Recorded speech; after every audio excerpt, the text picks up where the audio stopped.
नमस्कार।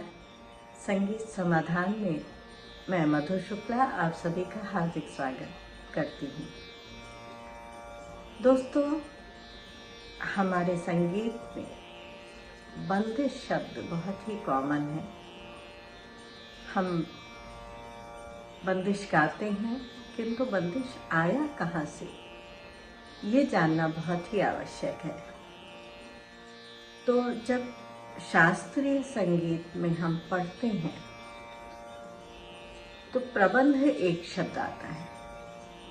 प्रबंध प्रकृष्ट रूपेण बंधः इति प्रबंधः, यानी प्र उपसर्ग बंध धातु में घय प्रत्यय लगाकर जो प्रबंध शब्द बना है वो भली भांति बांधा हुआ।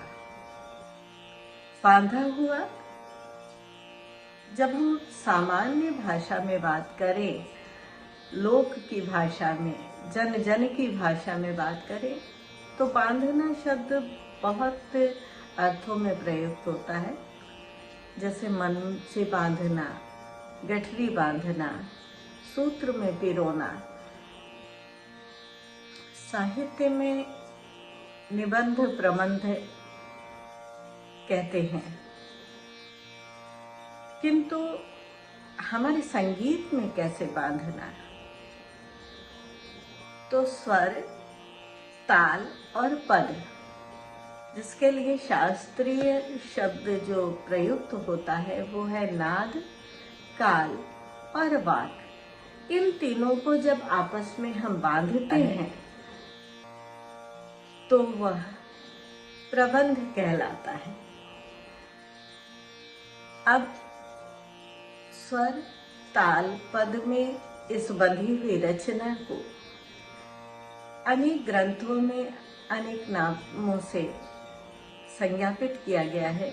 जैसे बृहद्देशी में प्रबंध, नान्यदेव कृत भरतभाष्य में देशी गीत काव्य, शारंग देवकृत संगीत रत्नाकर में प्रबंध, वस्तु तथा रूपक संज्ञा आती है।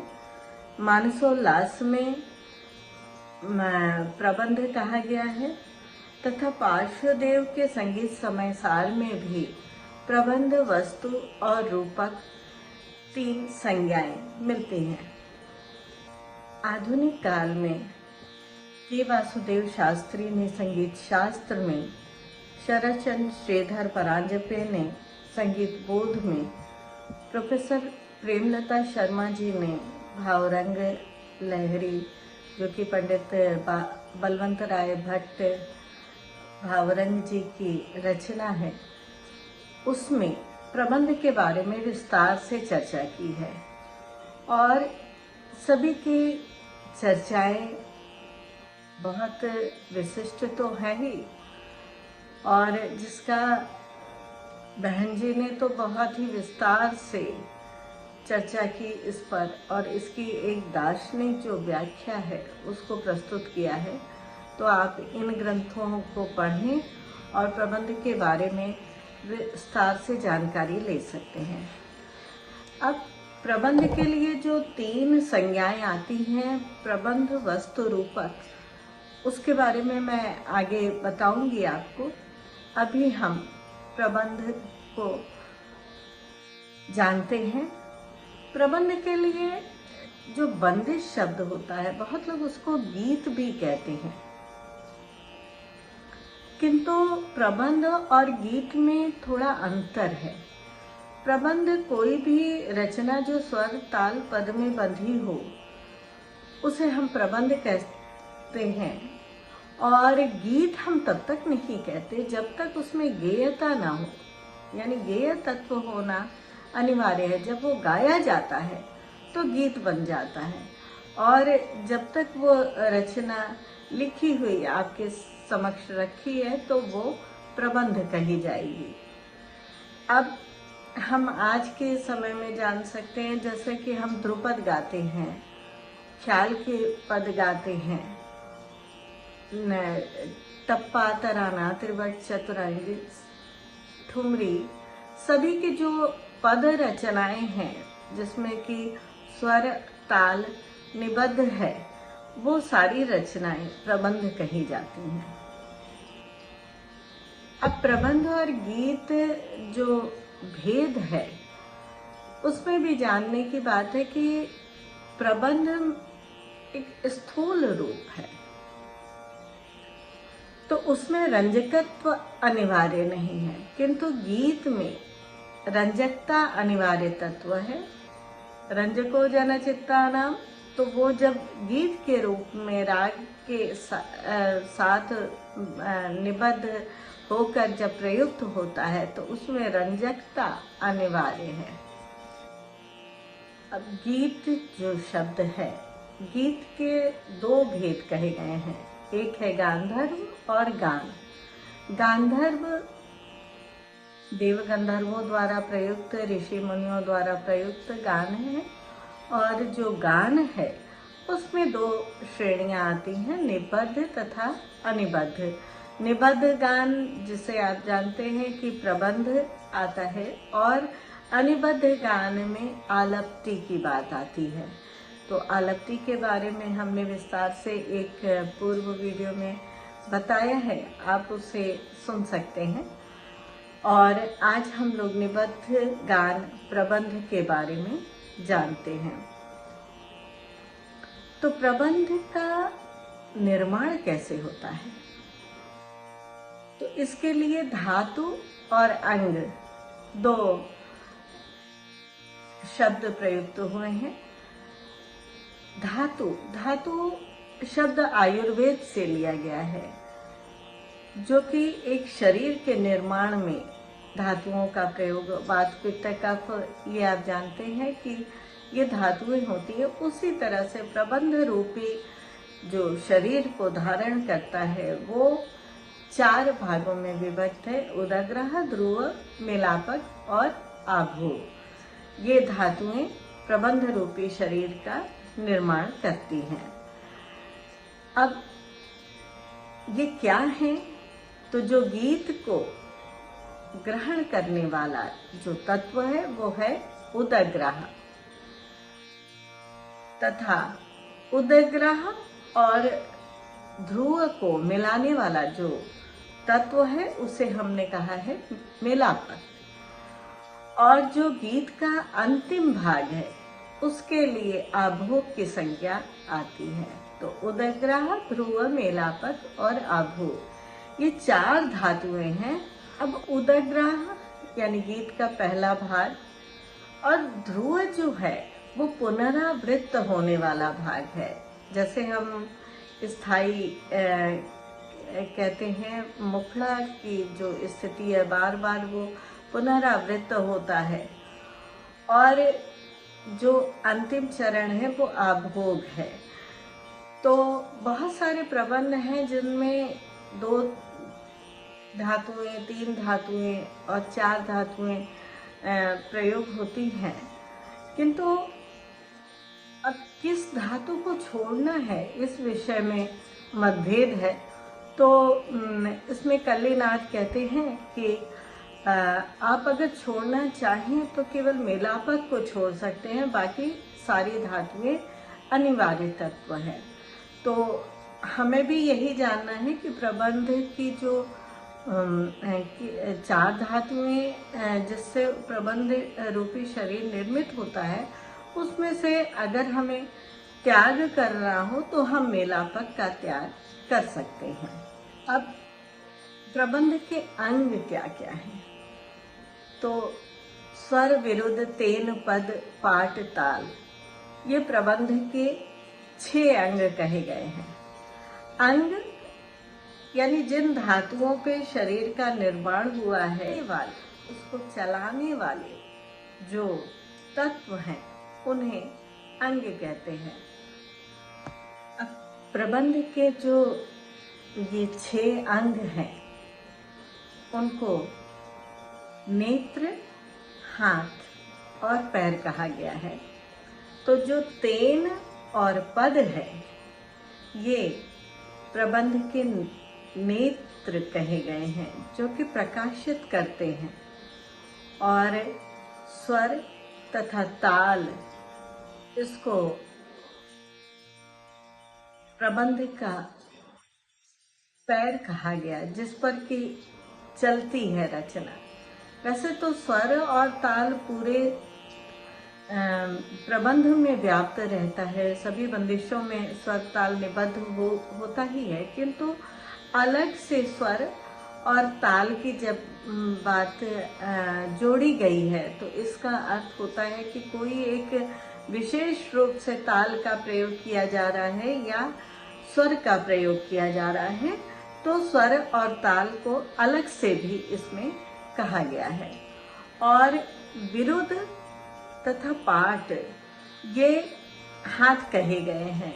विरुद्ध, अब अगर हम इन 6 अंगों के बारे में थोड़ा सा विस्तार से चर्चा करें तो देखेंगे कि स्वर सारेगामापाधानी जो सप्त स्वर हैं हमारे, वो कहे गए। अब स्वर और ताल अन्वित है, किंतु अलग से कहा गया है, क्योंकि कुछ ऐसे प्रबंध हैं जिनमें स्वरों का अलग से प्रयोग हुआ है, जैसे कि त्रिवट है, चतुरंग है, जैसे स्वरार्थ प्रबंध है, उसमें स्वरों का अलग से प्रयोग किया गया है। ताल के बोल भी एक ताली, त्रिपुट, चंचपुट, इस तरह से जो ताल आए हैं वो भी अलग अलग आए हैं, इसलिए प्रबंध के अंगों के रूप में स्वर और ताल की चर्चा की गई है। दूसरा जो इसके हाथ के बारे में पाठ और विरुद्ध की बात आती है, तो पाठ क्या है? पाठाक्षर जो तबले और पखावज पे बोल बजते हैं उन्हें पाठाक्षर कहते हैं। और जो बहुत सारे गीत हैं, जैसे त्रिवट का भी एक प्रकार है जिसमें केवल पाठाक्षर को लयबद्ध करके गाने की परंपरा है, वो भी एक प्रबंध का भेद है। तो पाठाक्षर और विरुद्ध कहते हैं विरुद्धम नाम गुणम स्यात्, जो गुणवाची शब्द है, जैसे कि अवधमान हम राम के लिए प्रयुक्त करते हैं। लंकाधीश, लंका का जो अधीश है, जब हमने ध्रुपद सीखा था तो लंकाधीश अवधमान, तो दो विरुद्ध के शब्द वहां पे बताते हैं जो गुणवाची शब्द हैं। जैसे वेगवान, वीरवान हनुमान के लिए प्रयुक्त होता है, तो ये गुणवाची जो शब्द हैं वो विरुद्ध कहे गए हैं। अब तेन और पद जो कि प्रकाशक कहे गए हैं, नेत्र कहे गए हैं, तो तेन कहते हैं मंगल सूचक शब्द, जो ओम, अनंत, हरि, तरन, तारन, जिस तरह से हम ध्रुपद की परंपरा में आलाप के समय वो शब्द प्रयुक्त करते हैं जो मंगल सूचक शब्द हैं, बाद में उसका अपभ्रंश होता है जिसे निर्गीत या झंटुम आदि पद कहे गए हैं, किंतु जो मंगल सूचक शब्द था उसके लिए सामान्य रूप से जो भाषा प्रयुक्त की जाती रही है वो है तेन या तेनक शब्द भी उसके लिए कहा गया है। और पद यानी सार्थक शब्द रचना जो है वो पद कही जाती है। भरी गगरी मोरी ढुरकाई या बाट चलत मोरी चुनरी रंग डाली, इस तरह से करके जो सार्थक शब्द रचना है वो पद के संज्ञा पाती है।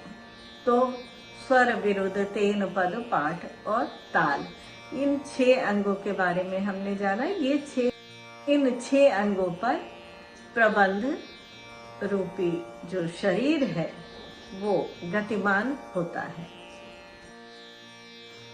प्रबंध के 2 भेद कहे गए, निर्युक्त और अनिर्युक्त।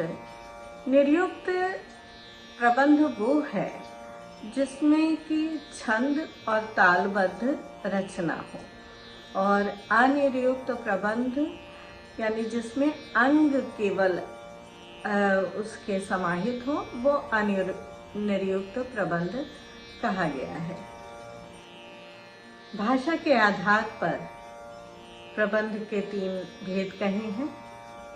दिव्य अलौकिक भाषा से जो प्रयुक्त है वो दिव्य प्रबंध, और मानुषी भाषा में जो निर्मित है उसे कहते हैं मानुषी, और जो वैचित्र्य से निर्मित है उसे दिव्य मानुषी भाषा के आधार पर प्रबंध कहा गया। तो ये प्रबंध के भेद हैं। इन भेदों के बारे में विस्तार से कभी चर्चा करूंगी। अभी प्रबंध सूढ़, आली और विप्रकृण इन 3 वर्गों में विभाजित किया गया है।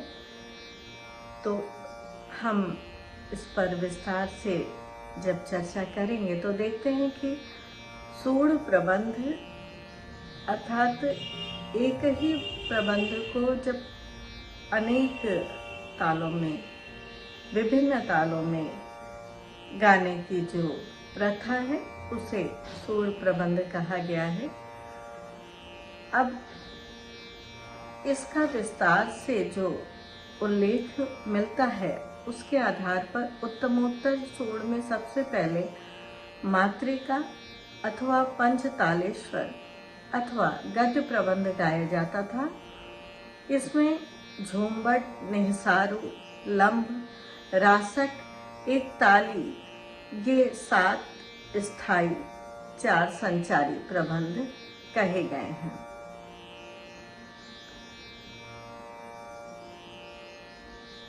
जघन्य में देखी, निहसारू में झूमबट, लंब, रासक, एकताली, ये 6 स्थायी, 3 यथारुचि हो सकते हैं।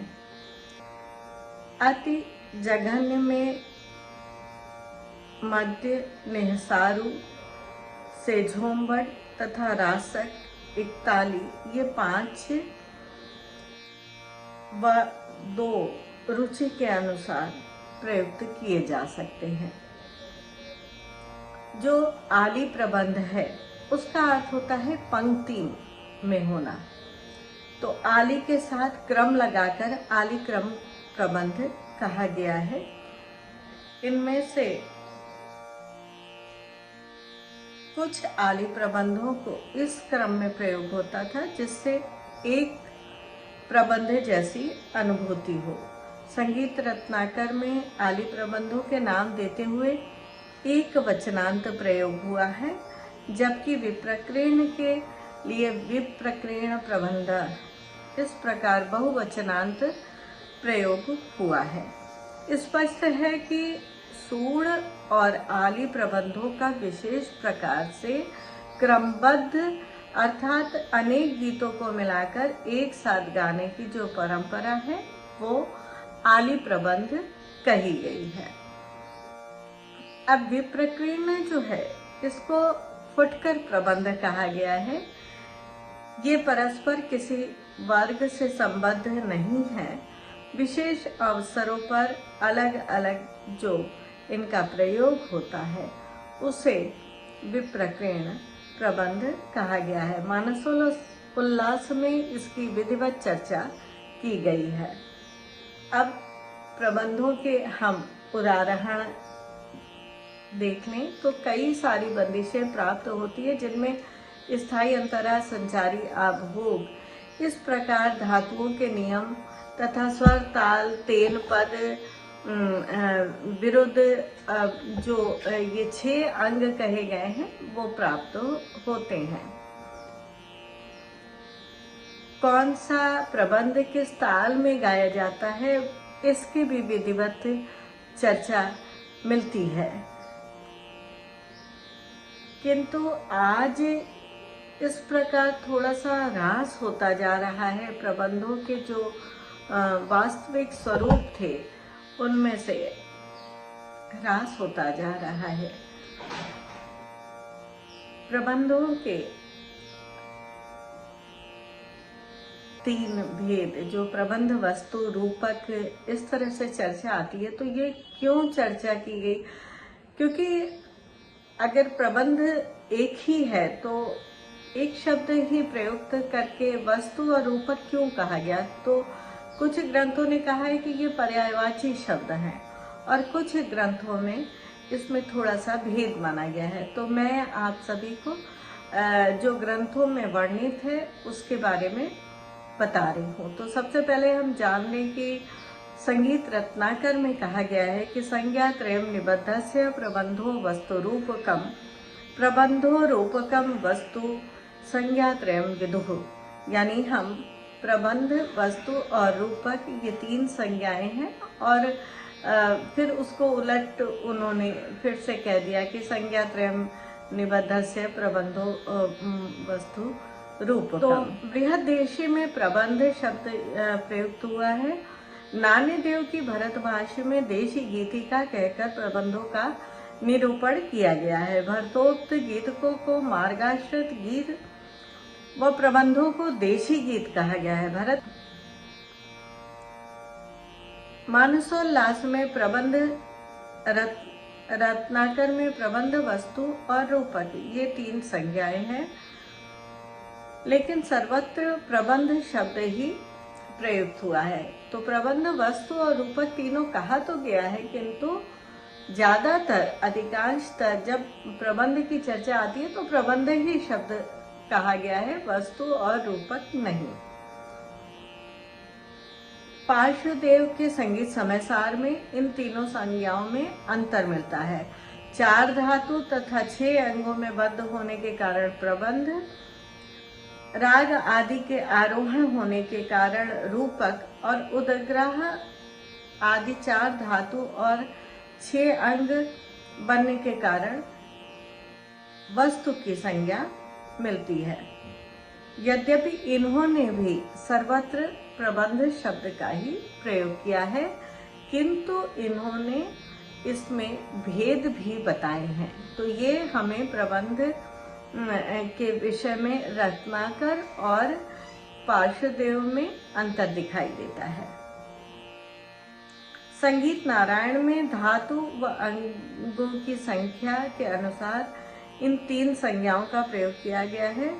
4 धातु 6 अंग प्रबंध, 2 धातु 5 अंग वस्तु तथा 2 धातु 2 अंग रूपक। ये इनकी नई सोच है।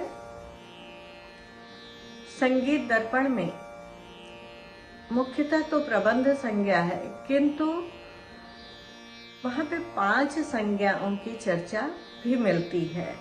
प्रबंध, वस्तु, रूपक, गीत और गेय, ये 5 संज्ञाएं मिलती हैं।